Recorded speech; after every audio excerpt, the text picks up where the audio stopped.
What will your legacy be? Put another way, how will others remember you when you're gone? I vividly remember standing at my father's grave in 1992, realizing that now both my parents were gone. Their wise shoulders were no longer available to me. I could no longer seek their counsel for the problems in my life. Yet in the midst of the grief and the sense of loneliness that swept over my mind at that moment, another realization occurred. These two godly parents had left me a legacy far more valuable than silver or gold. Their lifelong devotion to Christ and to one another continues to challenge me still. Their faithfulness to serve Christ in His church in virtually every possible role inspires me to this very day. The place where I grew up and discovered the meaning of family from them remains sacred to me still.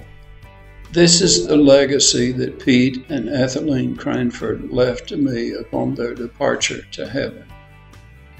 Many years ago, I began contemplating my legacy to my family and others at my departure from life's journey. One thing my parents instilled deeply in me was that the heart of Christianity is service to God through serving others. That principle has defined a gospel ministry of over 59 years, and it became a challenge as Claire and I approached it. One conviction was clear. We would continue serving others in the gospel during our retirement. These first 7 years of retirement ministry are focused on the IBC Church in Cologne. This was followed by volunteer service in the IBC Church in San Jose, which we've been doing for the last 5 years. Another opportunity has been to work on my website, cranfordville.com, by writing commentary materials in the Biblical Insights commentary series. God has been gracious in allowing us to continue to minister to others. On the way, the need to plan ahead for our departure to heaven began looming large on our minds and hearts. With the help of a colleague who specializes in estate planning in the business school at Gardner-Webb University, where I taught before retirement, we set up the Elias Charitable Trust Fund.